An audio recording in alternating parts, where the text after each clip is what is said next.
Greetings from the Arcturians and Commander Ashtar of the Ashtar Galactic Command, or Ashtar Command, and the Galactic Federation of Light.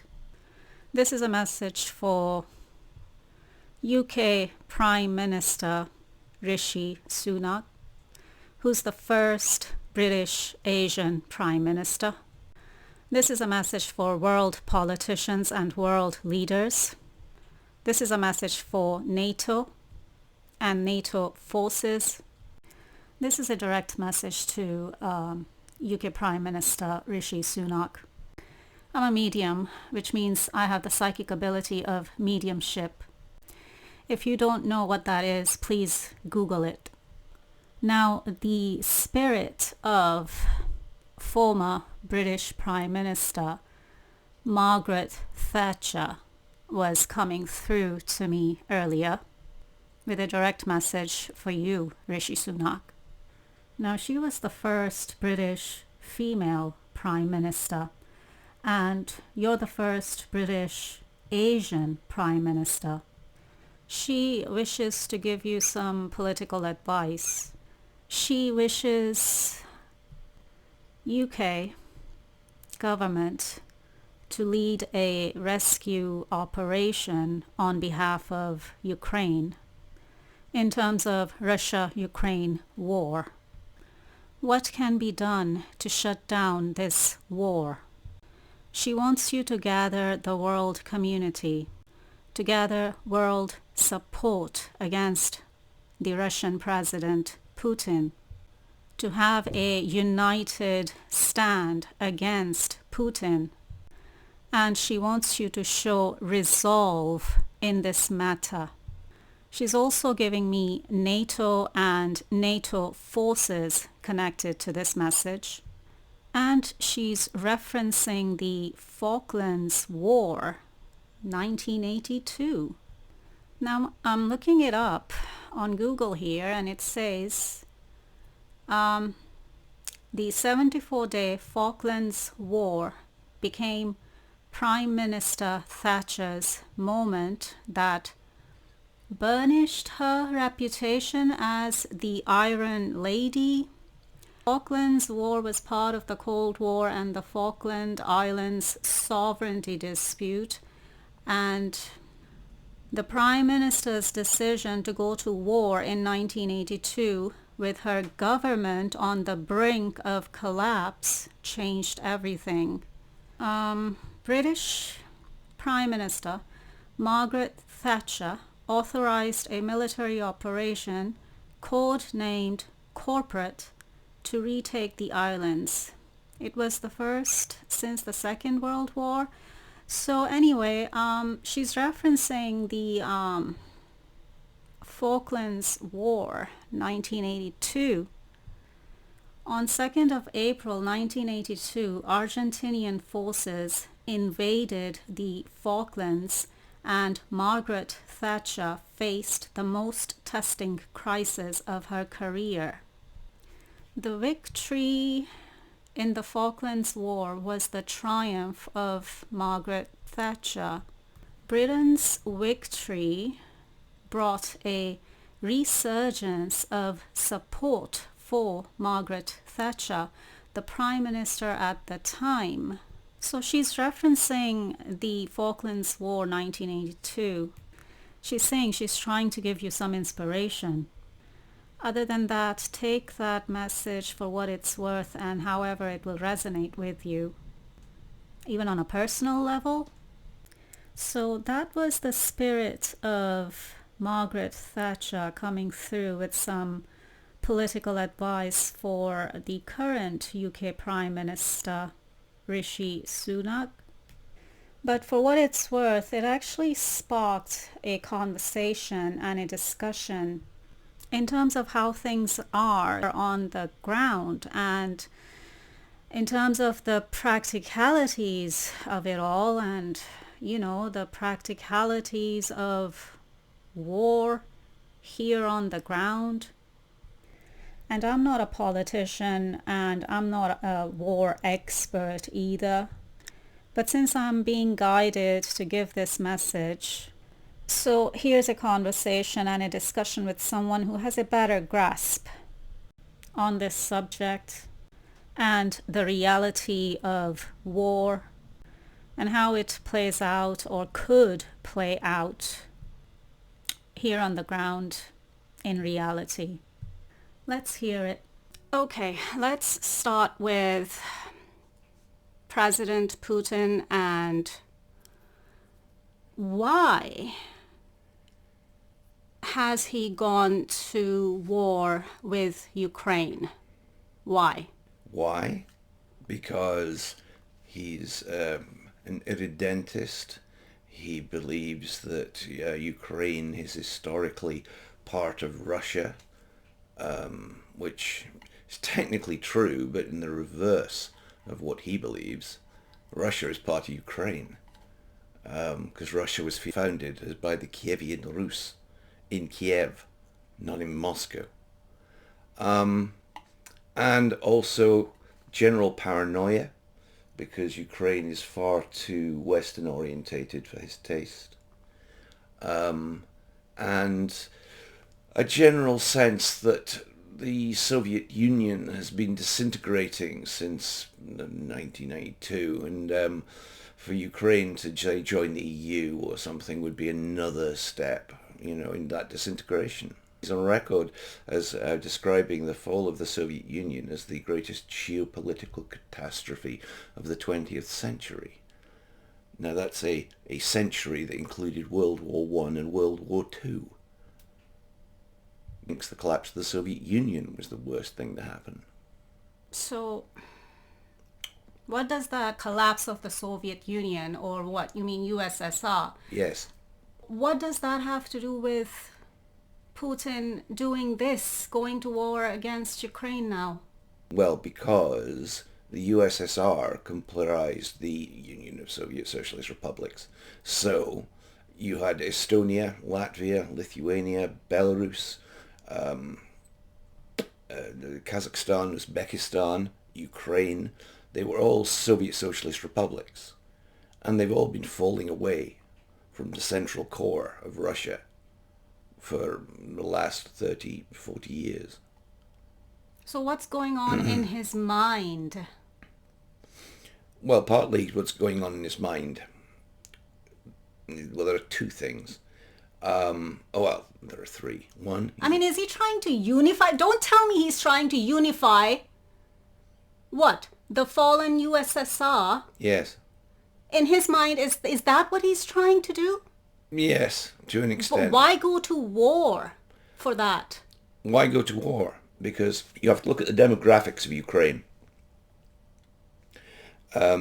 Because they were all in the Soviet Union for so long, the main areas where the Russians have been active, which is Donetsk, Luhansk, Crimea, were Russian-speaking and were mostly populated by people who generally would be recognized as Russian.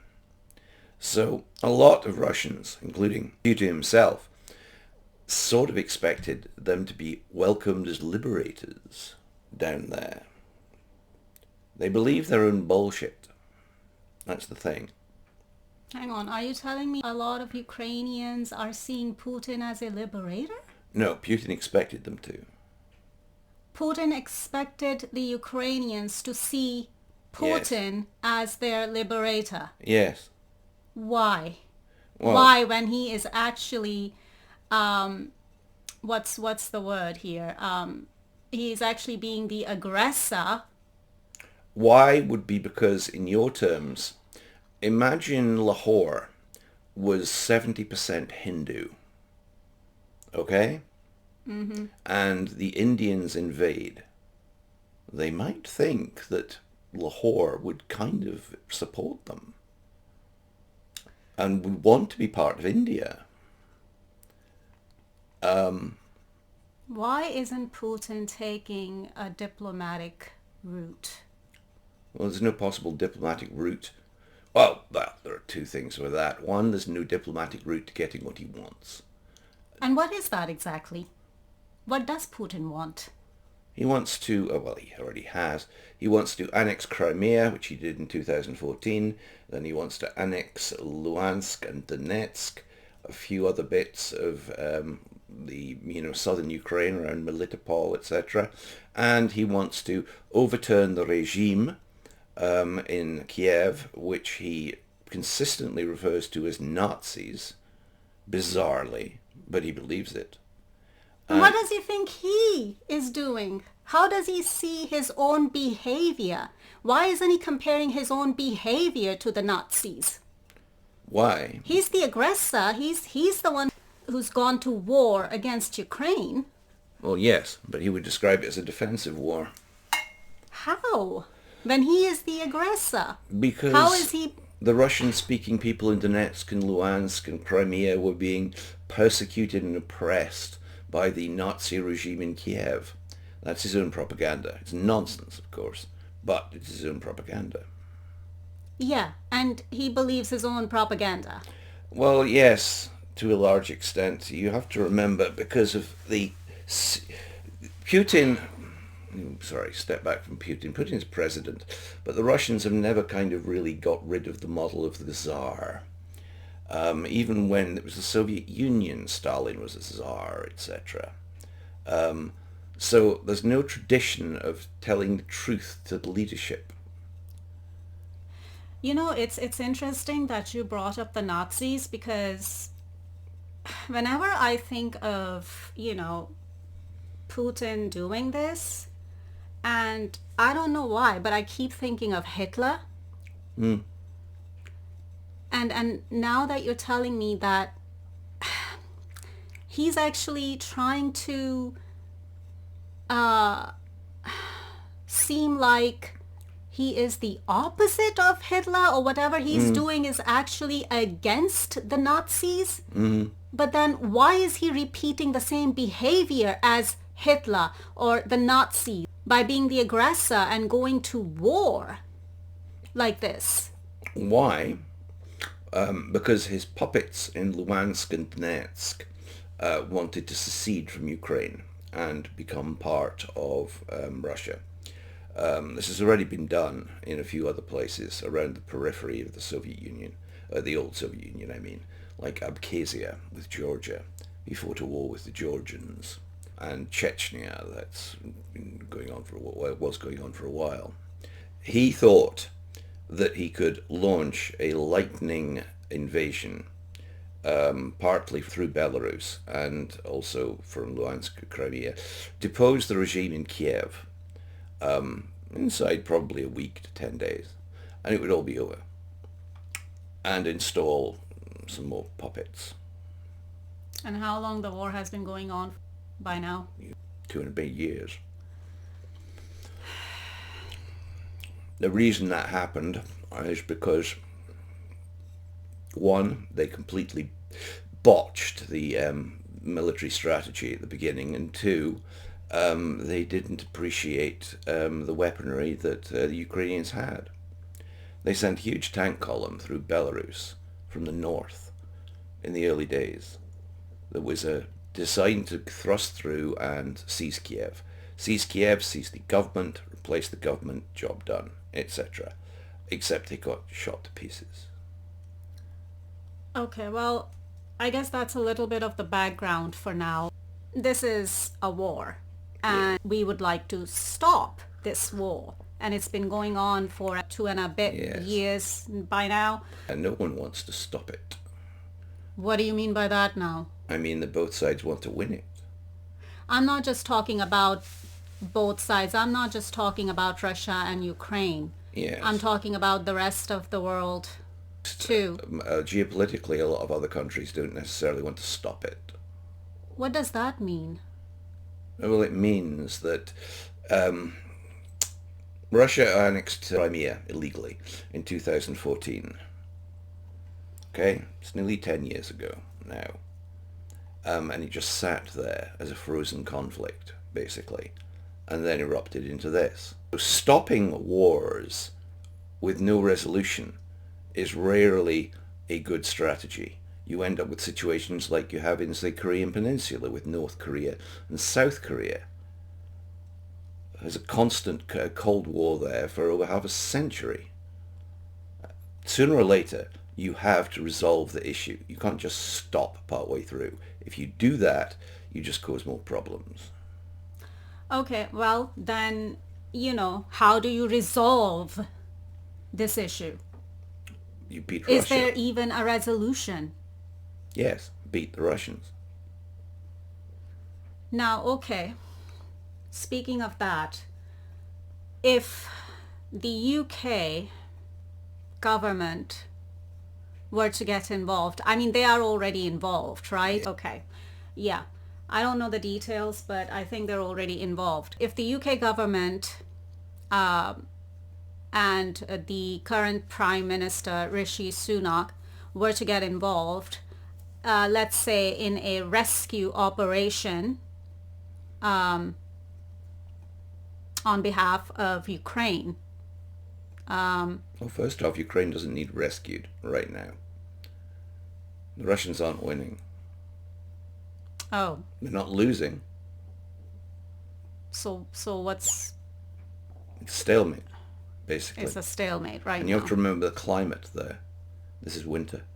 Yeah, but okay, the the preference is to stop the war from just continuing and going on and on and on, and all the loss of life, and It can't.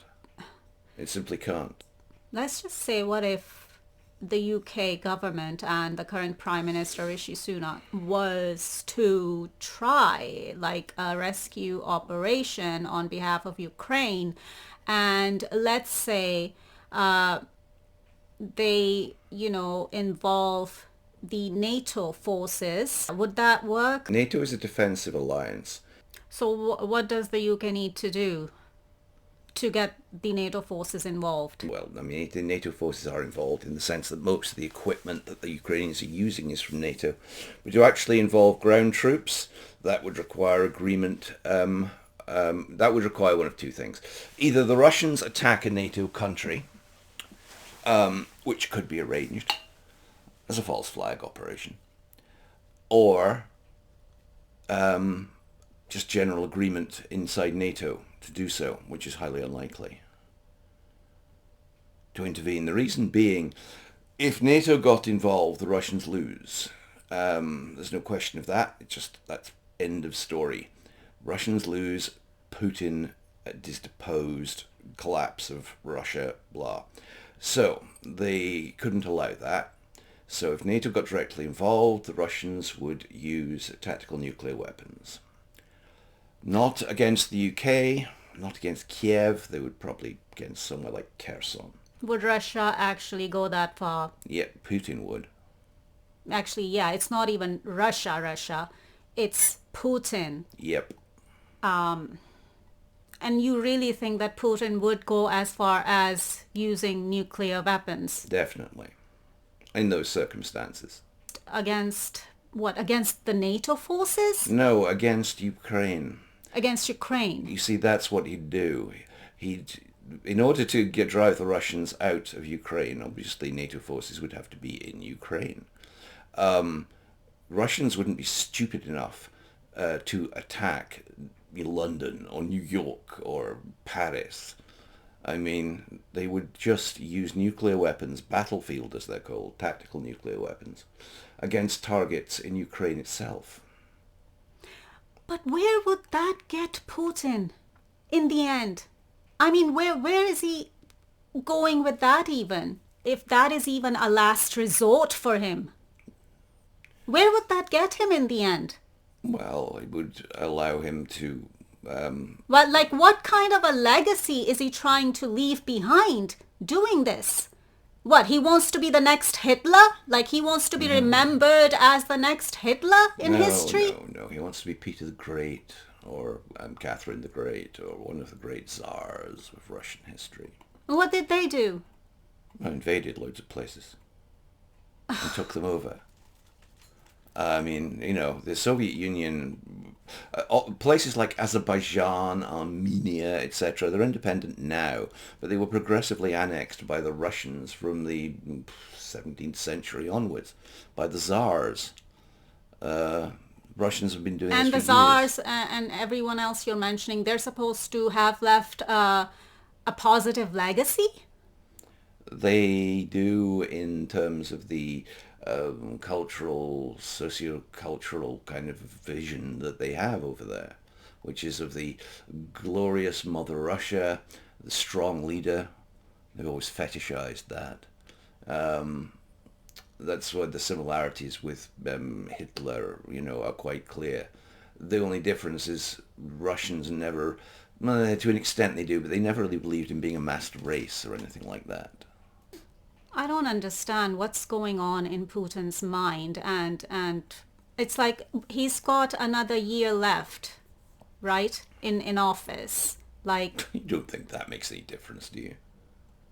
what does that mean? Do you think he's going to get re-elected next year in 2024? I think he'll get re-elected anytime he wants to be re-elected. How does that work? It's called rigging the vote. Oh, even after this Russia-Ukraine war going on. Yes, particularly now. Changing the leadership in the middle of a war would be, reckless. Okay, so he'll just rig the elections next year. One of two things will happen because he's been doing it for a while. You have to remember, Putin was out of the presidency and then came back again because what he did is he handed the presidency over to a guy called Medvedev, who's his puppet, and Putin became prime minister. Okay. Putin's still in charge. Now, in order to stick to the letter of the constitution, it's quite possible Putin would play the same stunt again. He'd get Medvedev elected as president and become prime minister himself. It's all a charade, a kabuki theatre. He'd still be in charge. So Putin has never paid any attention to term limits or anything like that. Because remember the model, the czars. You don't elect kings. Well, we would like to stop this war now. So if, let's say, the UK leads a rescue operation, or UK decides to lead a rescue operation, and then, and if the UK could get the NATO forces involved, and like have a united front. There's a And then, nuclear war. well, that's the thing. Like, why would Putin even go to the extreme of using nuclear weapons? Because that's not going to end well for him. Because he can't fight NATO and win, that's why. Why would he want to fight NATO? He doesn't want to fight Why NATO. would he want to fight something bigger than him? He doesn't. He doesn't want to fight them at all. So then, can we not say that NATO may actually have a chance in stopping this war if they get involved? Not really. Because if NATO gets involved, as I said, it's forcing, as he would see it, Russia to switch to nuclear weapons. And why is it that NATO could not stop Putin from using nuclear weapons? Because the only way we could do that would be to attack Russia itself. There's no other way to stop him using those kind of weapons. The only way you can stop somebody using a nuclear weapon is to use one yourself first. And isn't that the problem? The problem is that he is not listening. He's not listening to reason. He does not want to stop this war. No, he wants to win it. He can't possibly do anything else but win it. It would be political And suicide. in his mind, what would that win look like? In his mind, it wouldn't be occupying Ukraine or, that kind of thing. It would be getting the current Ukrainian government deposed and replaced by somebody much more malleable and puppety, which won't happen. Best case scenario for Russia is that after several more years of war, they managed to partition Ukraine, probably along the Dnipro River, splitting it into West and East Ukraine, a bit like Germany was after World War II with East and West Germany, as best case scenario.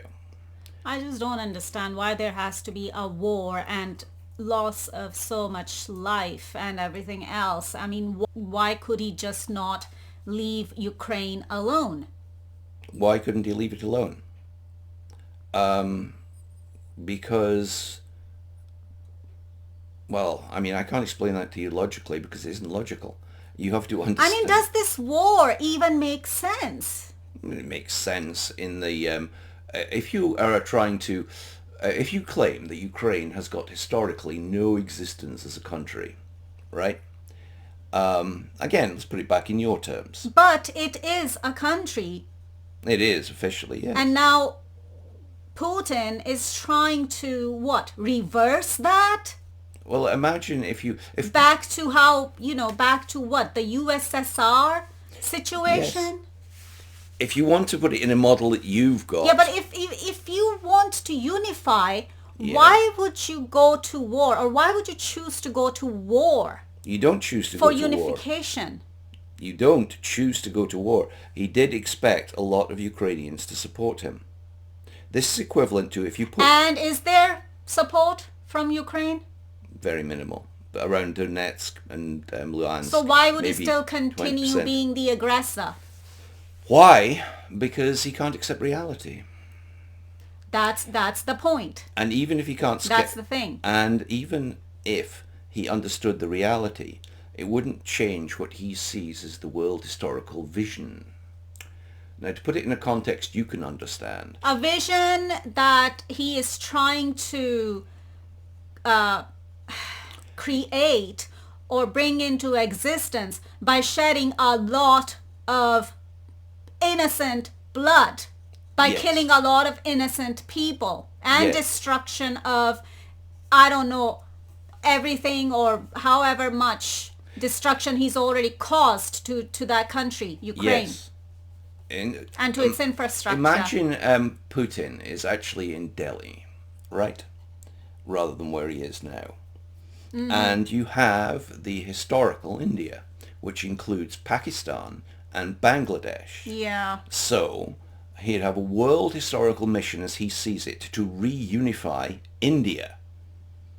Uh-huh. Which means war with Pakistan and probably Bangladesh as well.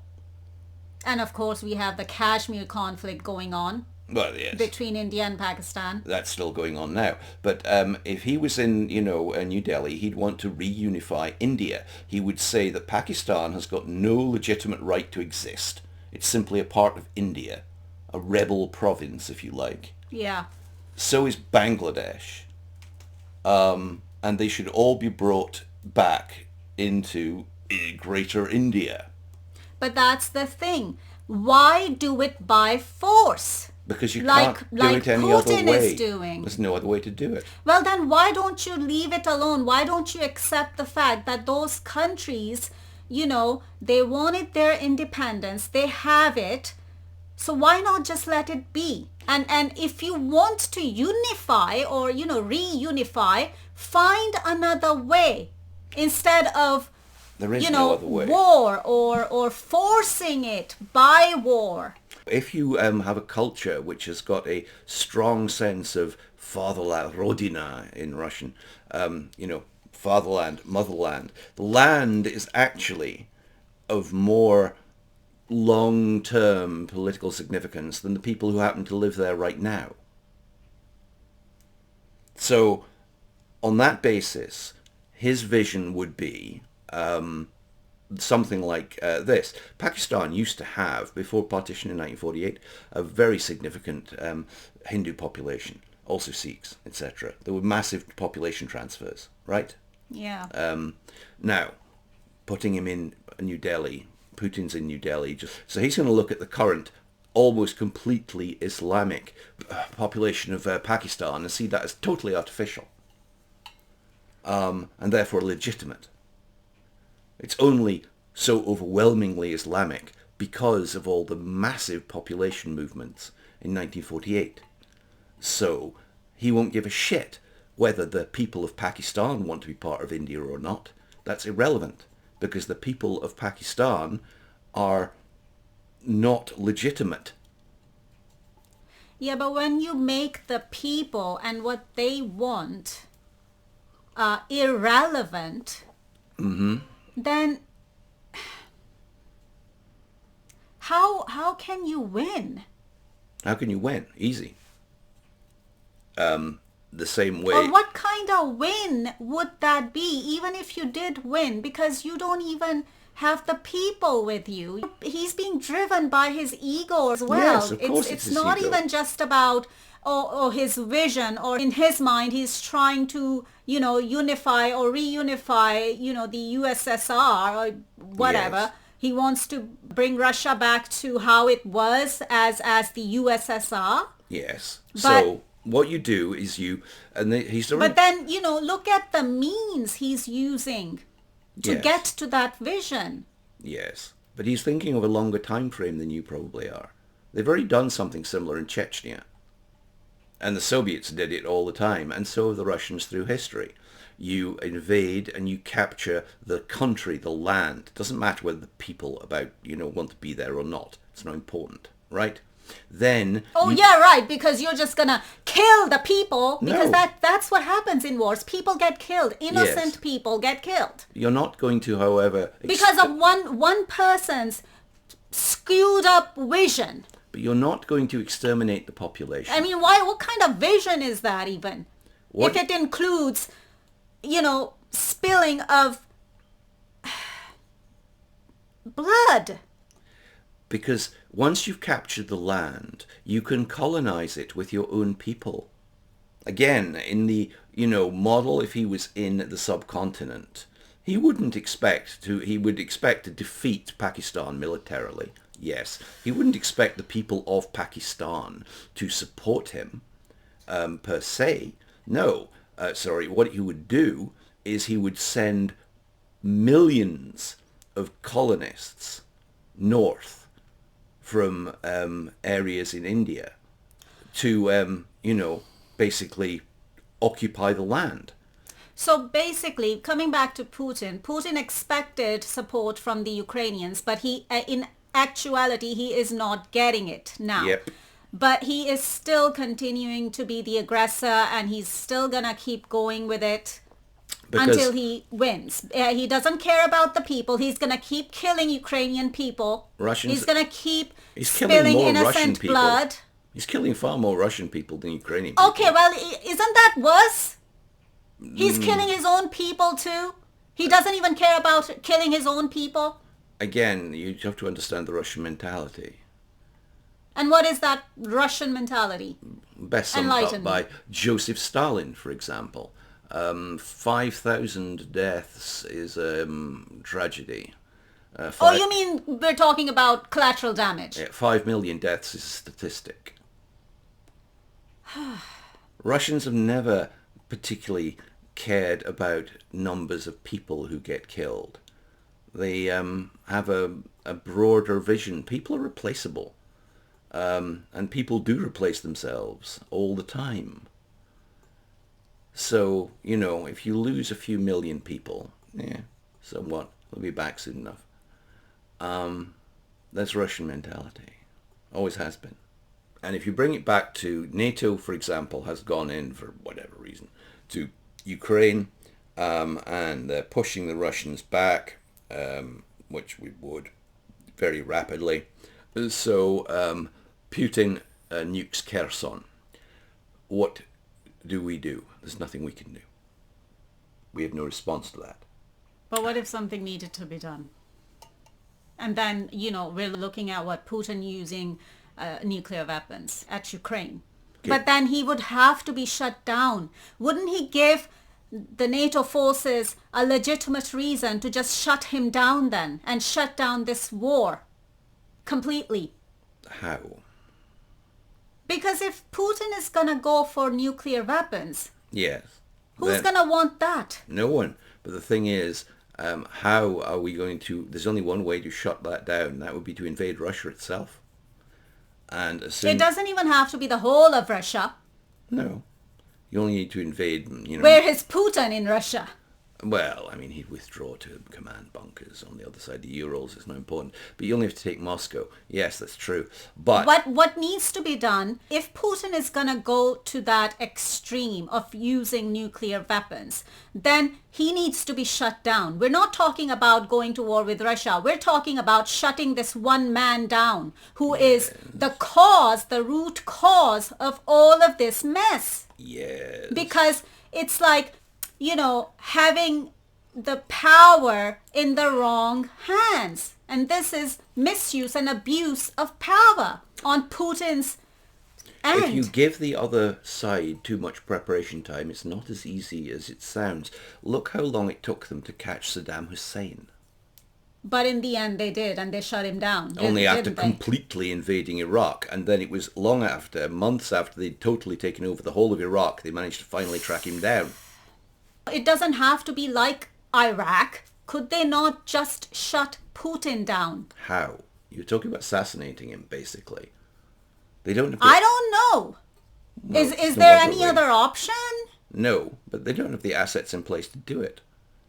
And they said far too much warning. How do we stop him from continuing this war, or continuing to just, keep on going on this war path and war mentality and mindset? The Russians could. A traditional Russian way of doing things. At a certain point, Putin will probably fall down some stairs.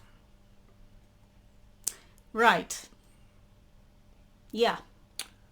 Or have some other... Preferably before he, he can go and use nuclear weapons against Ukraine. And that could easily be a turning point, because I'm pretty convinced that there are people in the Russian military who would not go for nuclear weapons, i.e., and this is another reason Putin would be in two minds, he wouldn't go there too early, is if he presses the nuclear button, he'd be signing his own death warrant.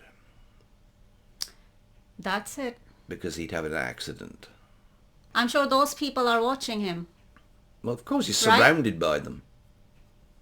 So if he makes one wrong move in terms of, trying to use nuclear weapons or going for nuclear weapons... It depends how careful he has been in surrounding himself by fanatics and lunatics, which we can't know. You imagine that he's surrounded by people with a mentality like Osama bin Laden or something. They're not going to assassinate him. They're not going to stop at anything. Because Russians don't believe in the 72 virgins, granted. But, it's a suicide mentality. And you can't stop somebody with a suicide mentality. Hitler had it. That's why there was no way to stop World War II. You had to literally go all the way into Berlin, then fight your way street by street through Berlin to the final bunker, at which point Hitler shot himself. He was never going to surrender, ever. I see. So is that the kind of scenario we're looking at in Putin's case too? Either he will get shut down or he will shut himself down. Well, no, he will. Again, if you want to use the analogies, you'll the von Clausewitz of the Russian army. Von Clausewitz was the guy who masterminded the most serious assassination plot. He was a member of the German army and tried to assassinate Hitler and failed. The Russians will have their own people who have got the same kind of viewpoint, but whether they will succeed or not depends. And the real difference is nuclear weapons, because you can't do that anymore. There's no way you can just invade invade Russia and just fight all the way to Moscow and take over the government, etc. Because as soon as you get that far, they'd use strategic nuclear weapons. Right. In other words, they'd fire an ICBM at places like Washington, D.C. and London and New York. Okay, so are we actually talking about the threat of starting a third world war here? Yes, of course. have been all along. So what are we looking at here? We're looking at one man who is hell-bent on Hitler. continuing with this war because he has some skewed up vision in his own mind of how he wants Russia to be, but then he's going to war for it, he's forcing it, he's killing a lot of people in the process, and then he will not stop, and he will go all the way to the extreme of using nuclear weapons if anybody tried to stop him. And we even have the threat of starting a World War III just because of this one man and because he won't listen to reason? World War II was started by one man. Hitler. Yeah. So, this is nothing new. This is just history repeating itself as usual. Yes. And if you go back 170 years before that, you have the Napoleonic Wars. Napoleonic Wars are called that because they were caused by one man, Napoleon Bonaparte. Yeah, power in the wrong hands. Yeah. Basically. Now, I imagine Putin sees himself as more of a Napoleon than Hitler. But that's all a matter of perspective. So yes, there's nothing radically weird about World War III being started by one man. I see. In fact, if you look at most wars all through history, all the invasions that led to the current demographics of Afghanistan, etc., this was Alexander the Great, one man. He did that. So there's no way of stopping this Russia-Ukraine war right now? No. And what you're actually saying that even if anyone tries, it's just going to escalate, and Putin is going to try to go for nuclear weapons, and then that might actually start a third world war. It's like, is there any hope? Yes, patience. But how much longer?